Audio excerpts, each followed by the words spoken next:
ومن تبعهم بإحسان إلى يوم الدين أما بعد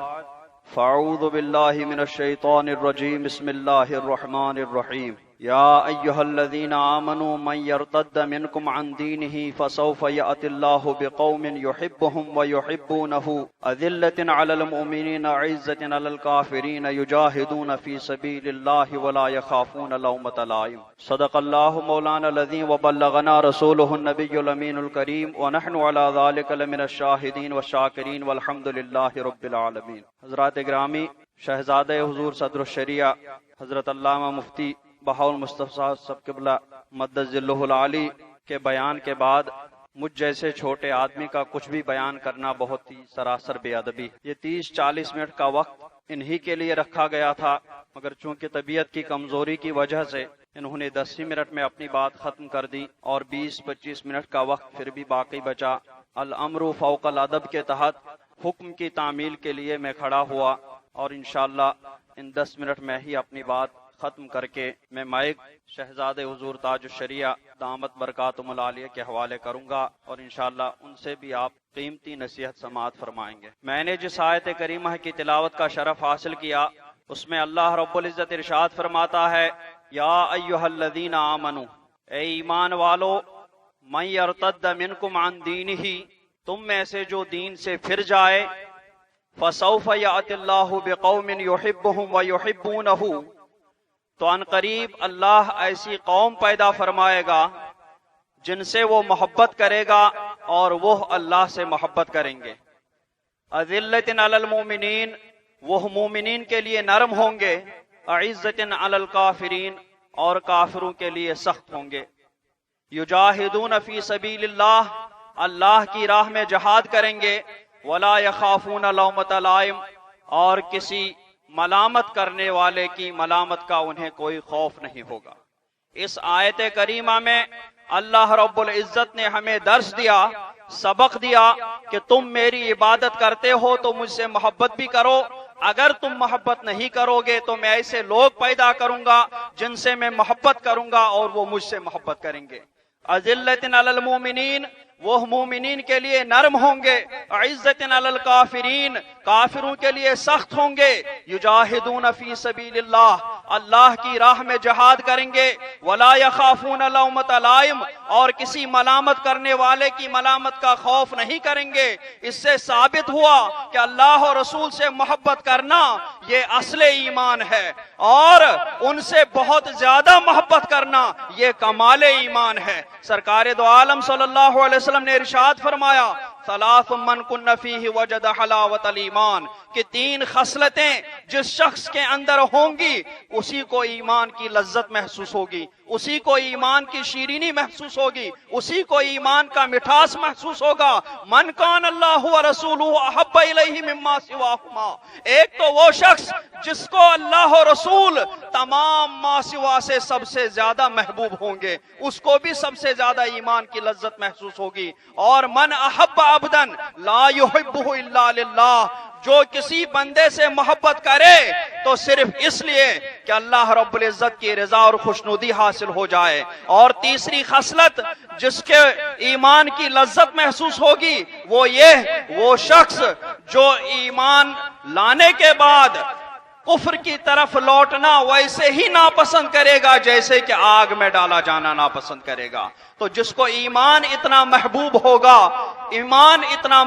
ہوگا کہ کفر کی طرف بالکل لوٹنا پسند نہیں کرے گا، اس کو بھی ایمان کی لذت ضرور محسوس ہوگی. اور ایمان کے ساتھ محبت کی نشانی اور محبت کی علامت بزرگوں نے بلکہ حدیث کریمہ میں خود ارشاد فرمائی گئی ہے کہ محبت کی علامت یہ ہے کہ وہ اگر اللہ و رسول کے سوا اس دنیا میں کسی بھی چیز سے محبت کرے تو صرف اللہ و رسول کی محبت میں اس سے محبت کرے. کسی چیز سے دشمنی رکھے تو صرف اللہ و رسول کی محبت میں دشمنی رکھے. کسی چیز کے ساتھ کسی شخص کے پاس اگر بیٹھے تو صرف اس لیے کہ اللہ و رسول سے محبت کرتے ہیں، وہ اللہ و رسول سے محبت کرتا ہے. اگر کسی کی زیارت کے لیے جائیں تو صرف اس لیے جائیں کہ وہ اللہ کا مقبول بندہ ہے، اللہ کا نیک بندہ ہے. سرکار دو عالم صلی اللہ علیہ وسلم فرماتے ہیں من احب للہ، جو اللہ ہی کے لیے کسی سے محبت کرے، وہ ابغض للہ، للہ اور اللہ ہی کے لیے کسی سے بغض رکھے،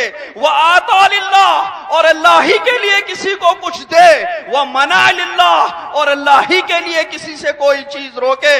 فقد استکمل الایمان اس نے اپنا ایمان مکمل کر دیا۔ تو گویا اللہ اور رسول سے سب سے زیادہ محبت کرنے اور ان کے علاوہ جب کسی سے بھی محبت کرے تو صرف اللہ اور رسول کی خاطر سے محبت کرے، اسی کا ایمان مکمل ہو جاتا ہے، اسی کو ایمان کی لذت محسوس ہوتی ہے، اور اس دنیا میں اللہ رب العزت اس کو کیا عطا فرماتا ہے؟ حدیث قدسی میں آیا ہے کہ جب بندہ فرائض و واجبات ادا کرنے کے بعد نوافل کے ذریعے میرا قرب حاصل کرتا رہتا ہے تو میں حتی احببتہ، وہ اتنے نوافل ادا کرتا ہے اور میرے خاص قرب کو حاصل کرنے کے لیے حتی احببتہ، یہاں تک کہ میں اس سے محبت کرنے لگتا ہوں، اور جب میں اس سے محبت کرتا ہوں تو اکون سمعہ الذی یسمع بہ، میں اس بندے کا کان بن جاتا ہوں جس سے وہ سنتا ہے، وبصرہ الذی یبصر بہ اور میں اس کی آنکھ بن جاتا ہوں جس سے وہ دیکھتا ہے، وَيَدَهُ الَّتِي يَبْطِشُ بِهَا میں اس کا ہاتھ بن جاتا ہوں جس سے وہ پکڑتا ہے، وَرِجْلَهُ الَّتِي يَمْشِي بِهَا اور میں اس کا پیر بن جاتا ہوں جس سے وہ چلتا ہے۔ تو گویا جب بندہ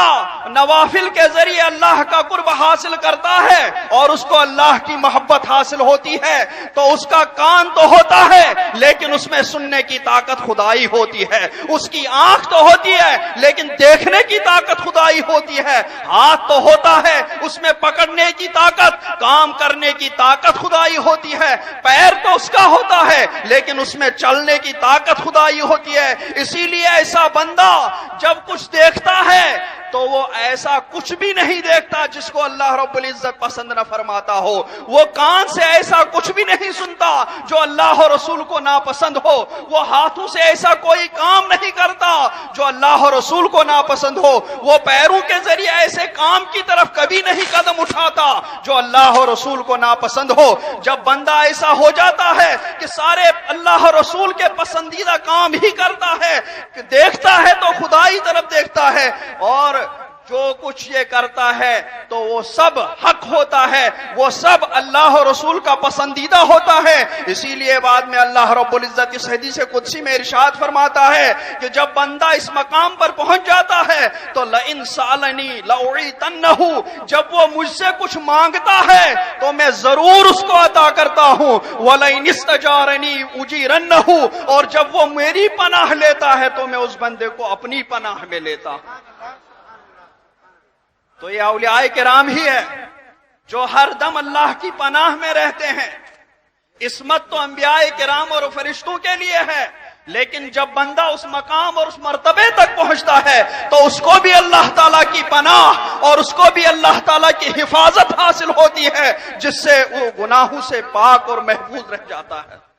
اور اتنا ہی نہیں، جب بندے کو اللہ کی محبت حاصل ہو جاتی ہے تو تنہا اللہ رب العزت پھر حضرت جبریل امین کو بلاتا ہے، حضرت جبریل امین سے فرماتا ہے جبریل میں فلاں بندے سے محبت کرتا ہوں، تم بھی اس سے محبت کرو۔ حضرت جبریل اس بندے سے محبت کرتے ہیں، پھر حضرت جبریل آسمان میں اعلان کرتے ہیں اے آسمان کی مخلوق، اے فرشتوں، اللہ رب العزت فلاں بندے سے محبت کرتا ہے، تم بھی اس سے محبت کرو۔ آسمان کے فرشتے اس بندے سے محبت کرتے ہیں، ثم یوضع له القبول فی الارض، پھر زمین میں اس کے لیے قبول عام رکھا جاتا ہے، زمین کی مخلوقات کے ہر مخلوق کے دل میں اس شخص کی محبت ڈال دی جاتی ہے۔ اور بزرگوں نے فرمایا جو بھی اپنے دل سے اللہ رب العزت کی طرف متوجہ ہو جاتا ہے تو اللہ رب العزت تمام دلوں کو اس کی طرف متوجہ کر دیتا ہے۔ یہ تو دنیا میں اللہ رب العزت کی جانب سے اس کو یہ انعام ملتا ہے۔ جب قیامت کا دن بھی آئے گا تو قیامت کے دن بھی اللہ رب العزت ارشاد فرمائے گا أَيْنَ الْمُتَحَابُّونَ بِجَلَالِي، کہ کہاں ہے آج جو صرف میری خاطر ایک دوسرے سے محبت کرتے تھے؟ أُذِلُّهُمْ بِذِلِّي، آج جب کہ میرے سائے کے علاوہ کسی کا سایہ نہیں، آج میں ان کو اپنی سائے رحمت میں رکھوں گا۔ آج قیامت کے روز اس تپتی دھوپ میں اس سخت گرمی میں جب میرے سائے کے علاوہ کوئی سایہ نہیں، کو جس بندہ سے میں محبت کرتا ہوں اور جو مجھ سے محبت کرتا ہے اور میرے علاوہ جس سے بھی محبت کرتا ہے تو صرف میری خاطر محبت کرتا ہے، آج وہ تمام بندوں کو میں اپنے سائے رحمت میں رکھوں گا۔ یہ قیامت میں ان کو یہ انعام مل جاتا ہے۔ اب اگر کوئی محبت کا دعویٰ کرتا ہے، ہم بھی محبت کا دعویٰ کرتے ہیں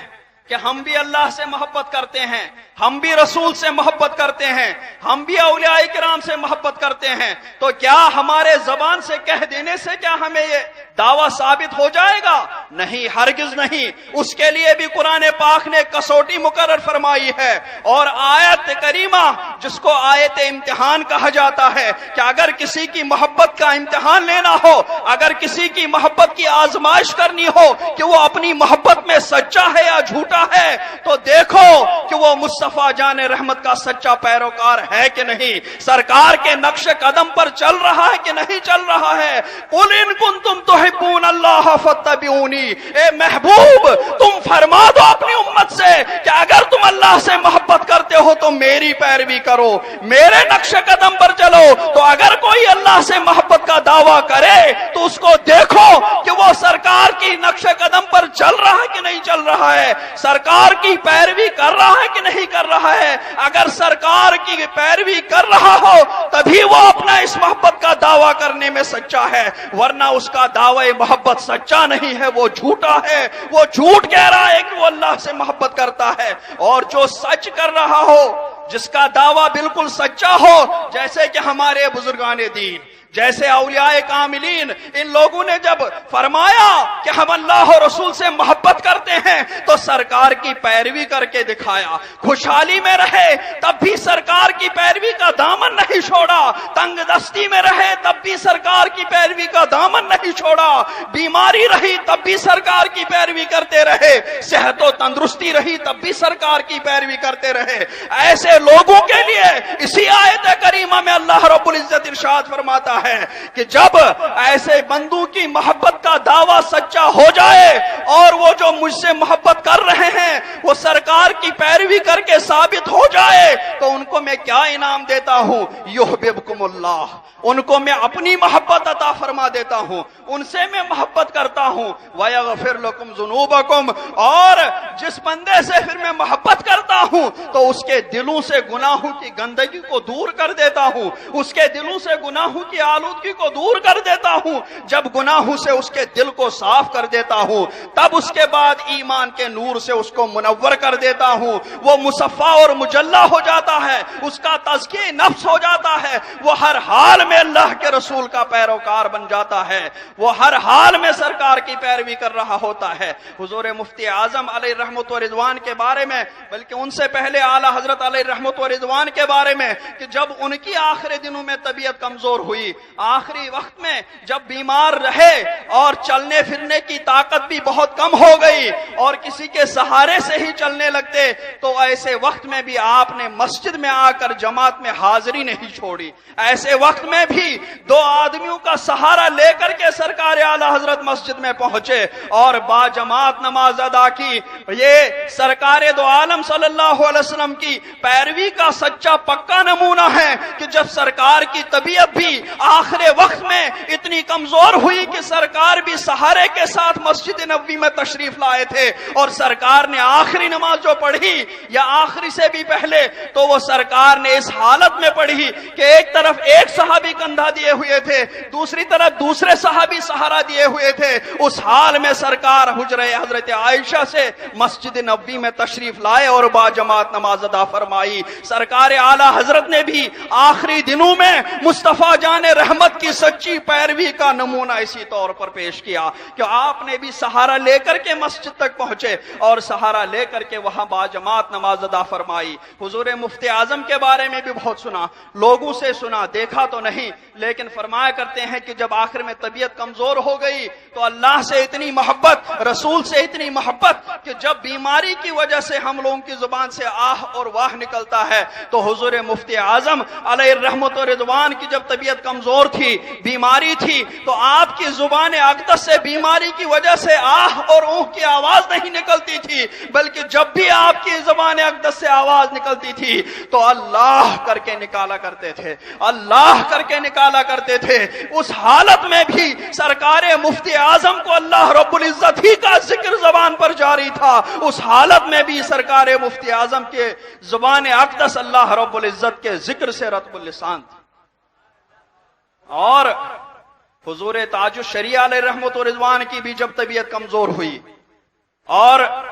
کمزوری کی وجہ سے چلنا پھرنا تو مشکل ہو ہی گیا تھا، آواز نکلنا بھی مشکل ہو گیا تھا، اور آواز مشکل سے نکلنے کی وجہ سے قرات سورہ فاتحہ پڑھنا، پھر اس کے بعد سورہ مبارکہ کی تلاوت کرنا، یہ آپ کو تھوڑا